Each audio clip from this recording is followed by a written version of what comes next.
The year was 1849. To find value, you needed a shovel, a pickaxe, and a lot of sweat. Gold was valuable because it was hard to find and impossible to fake. Today, the pickaxes are made of silicon. The mud has been replaced by electricity. We call it mining. But miners aren't just printing money. They are the world's first digital security guards. They build the armor that makes Bitcoin unbreakable. And there's a prize for that work. A prize that follows a strict mathematical law, unlike any other money on Earth. I'm Nick. And I am Aura. This is Decode Protocol. Today, we're decoding Bitcoin mining. Part 1. The security guard and the prize. Nick, let's explain the why. Why do people spend millions on hardware and electricity to mine? Because the network offers a bounty.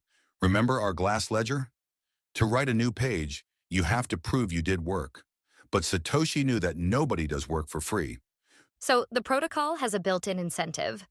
The first miner to solve the mathematical puzzle and seal the block gets two things.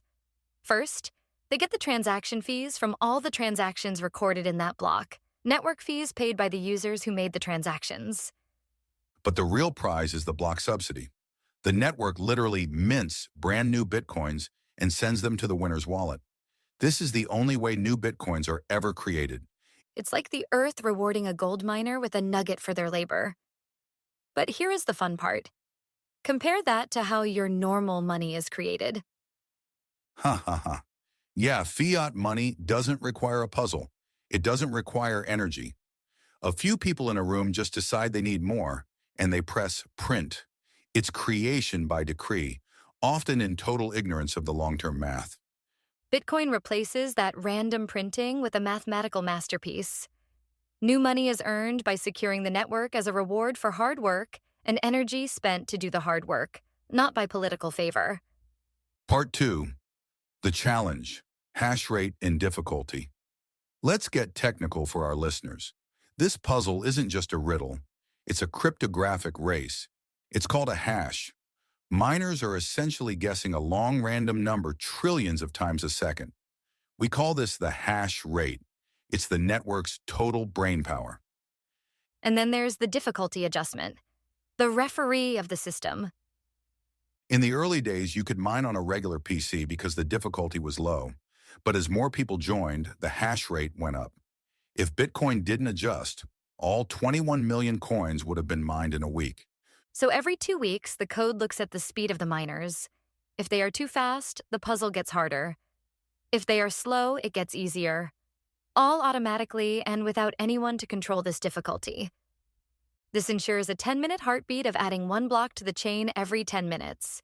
It doesn't matter if you have 1,000 mining servers or 1,000,000. The math adapts to keep the supply predictable. Part 3. The energy magnet, debunking the debate. Now, the energy debate. People say Bitcoin is bad for the environment because it uses so much power. But think about where that power is going. It's securing a trillion-dollar network. The traditional financial system, the skyscrapers, the armored trucks, the massive server farms for banks, staff required to run it, uses vastly more energy. We just don't see it all in one place. And Bitcoin is actually an energy magnet for waste. Exactly. Miners are going to where the energy is trapped. They use flared gas from oil fields that would have been burned into the atmosphere. They use excess hydropower in remote mountains that no city can reach. They are turning wasted energy into digital value. It's incentivizing the world to build more renewable energy because Bitcoin will always be there to buy the excess. Part 4. The halving and the librarians. But the prize doesn't stay the same forever. Every 4 years, we hit the halving. The paycheck for these security guards gets cut exactly in half. It's the ultimate hard money clock.